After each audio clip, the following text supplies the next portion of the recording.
About a week ago, I made a video titled, "There is no evidence of God." In that video, I made the case that the Christian God, as we understand him, cannot or would not leave evidence for humanity to discover. Watching it back, I feel like I may have missed a few opportunities to give additional examples. Luckily for me, the channel My Fellow Mystic reacted to my video and offered his representative thoughts as a theist. In this video, I'm going to play several critiques that he provided in response to my ideas, while also offering some new food for thought. Of course, I'll be linking his full reaction video below, and I encourage you to watch it. If at any point it seems like I'm missing the mark in response, I want to be clear that I was very impressed with how well read Mystic appeared and the points he raised. I think any effort of that caliber deserves recognition. I want to quickly restate my main idea. As the reactor kindly pointed out, my title could be interpreted as contradicting some of the points I make. A better title might be, "There Cannot Be Evidence of the Christian God." I believe that what is currently considered evidence is entirely man-made, and my argument specifically focused on why the Christian God, as traditionally understood, would not leave such evidence for humanity to discover. To begin, I would like to examine the current state of evidence provided by the divine, as we see in theist beliefs. And I don't mean specific events, I mean overall the quality of evidence, which I currently believe to be vague or lackluster. Let's say. I say that because it can't convince the majority of people that aren't already within the faith. It can't convince people who are within the faith. Well, the tendency of an argument to convince people to change their mind is not necessarily a judgment of whether or not the argument is good. Hear me out here, right? There's been lots of scientific research suggesting that syllogistic arguments like proposition, conclusion, those don't actually work to change people's minds. In fact, they do the opposite. We see the world, our mode of interpreting realities is actually a story. So stories actually work better in changing people's minds than do syllogisms and those kind of formal arguments. So whether or not an argument convinces you says nothing really about its cogence. The idea laid out was that what theists currently consider to be evidence for the divine is lackluster. By that, I meant that evidence fails to convince the majority of people not already subscribed to the faith. Mystic pointed out that the number of people convinced by an argument does not necessarily reflect the strength of that argument. I'd like to respectfully disagree. Many commonly called pieces of evidence, such as supposed geographic evidence for Noah's Ark, eyewitness testimony, or the Shroud of Turin, are not arguments in themselves. They are talking about points meant to support a broader claim. Even when we look at a fully developed argument like the fine-tuning argument, the idea that the universe is so precisely suited for life that it must have been designed, it often fails to convince those outside Christianity. That's because it relies on the audience being more open to divine explanation than to alternatives, such as organisms adapting to their environment rather than the environment being designed for them. This matters because the strength of an argument rests in how well it communicates to an audience. It's difficult to call an argument effective if it consistently fails to persuade the majority of people. Argumentation is a persuasive art that must adapt to its audience. Ironically, one where this standard often doesn't apply is when arguing against faith itself. Faith is notorious for encouraging its followers to shut out contradictory information, making it extremely difficult to adapt an argument to an unwilling audience. I'm often asked why I think it's worth my time to help people deconstruct their religious beliefs. This is one of the reasons.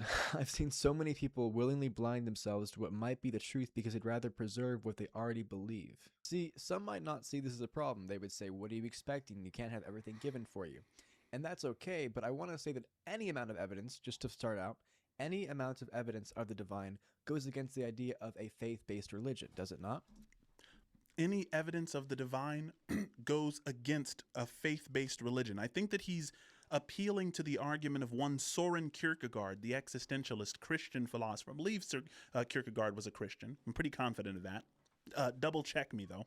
But I believe he was. He wrote a 2-volume giant Bible-sized book called Either Or. One of the volumes was called Either, the other volume was called Or, and he makes a very similar claim that, look, if you're believing by faith, and by faith he meant con fide, from where we get confidence, if you have that con fide in God, then you have to abandon the scientific underpinnings, right?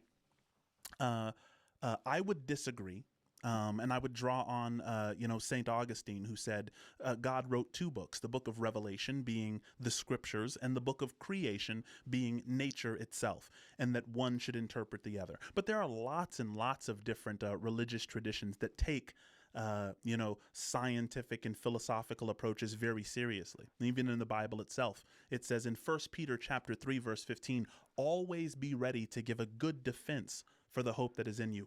Doing so, of course, with gentleness and respect is the end of 1 Peter 3:15. Gentleness and respect. I let that section of Mystic's video play out because I thought that it was important to hear the quote he included at the end. He references 1 Peter 3:15, which says that believers should always be ready to give a defense for the hope that is in you, doing so with gentleness and respect. While this shows that defending one's faith is viewed positively within the text, it does not encourage followers to accept evidence that contradicts their faith. This is important because the Bible is the most widely referenced piece of Christian text, and is believed to be divinely inspired, written through God's guidance. If that's the case, then any lesson about how to treat evidence found in the Bible should be considered authoritative. Yet we find repeated emphasis on belief without evidence.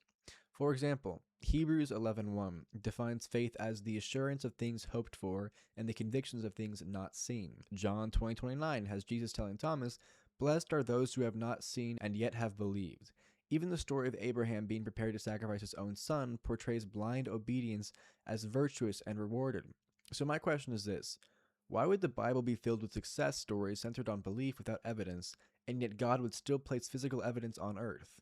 It seems more likely that these evidential claims were created by believers to be convinced non-believers rather than placed by God to strengthen those faith of those already involved. But then I'd like to bring up the fact that this all-knowing, benevolent creator who loves us all unconditionally would create pieces of evidence knowing that many of his creations would not follow it.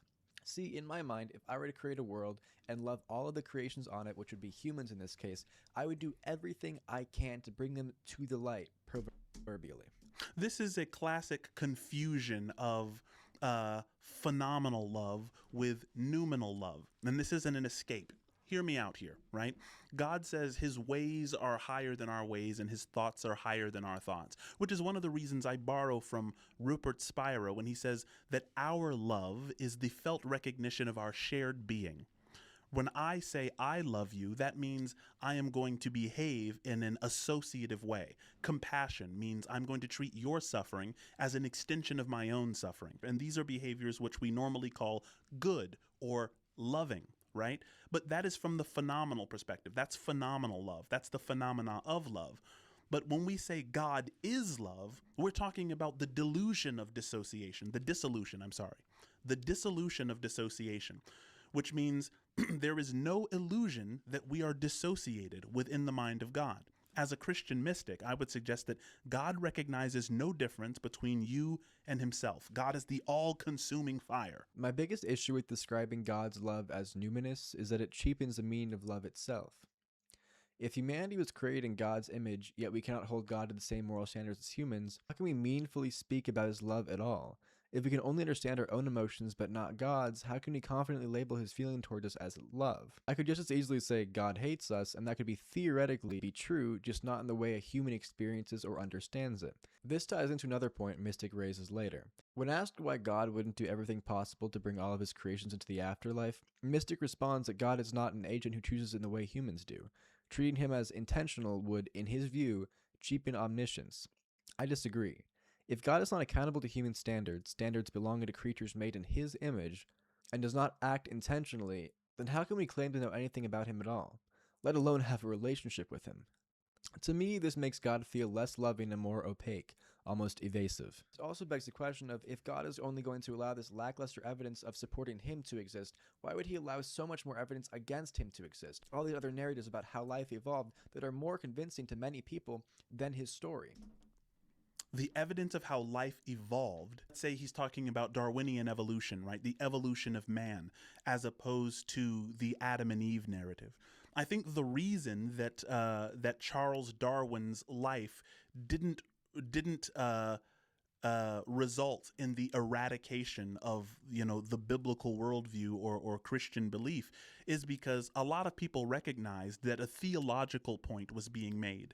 And I think he's right. There's a lot of people that just kind of bury their heads in the sand and say, no, God literally made Adam and Eve out of the dust of the earth, and we didn't evolve from lower organisms, right? And he's saying, look, there's that evidence, but that evidence isn't against God. That evidence is against the biblical narrative, right? So it seems that he's kind of doing this interplay between an attack on theism, an attack on a subset within theism, namely Christianity or the Abrahamic faith, and the Abrahamic faith as interpreted literally. This one is brief and directed at theists watching. Once again, interpretation is brought into question, this time to argue that a literal reading of God's creation of humanity is incorrect. So I ask you where we draw the line. Is it not more damaging to an argument that the goalposts can be shifted so easily to match modern understanding? Wouldn't you rather have a firm position to stand on and really guard your ground? I think overall it just weakens the theist arguments. I'll end on that note. Once again, I want to thank my fellow mystic for taking time to create this video. I genuinely appreciate the effort he put into it, and I enjoyed watching it. I encourage you all to watch his full reaction, the link is in the description below, just about the link to buy me a coffee if you're feeling generous. Thank you for watching and have a great day.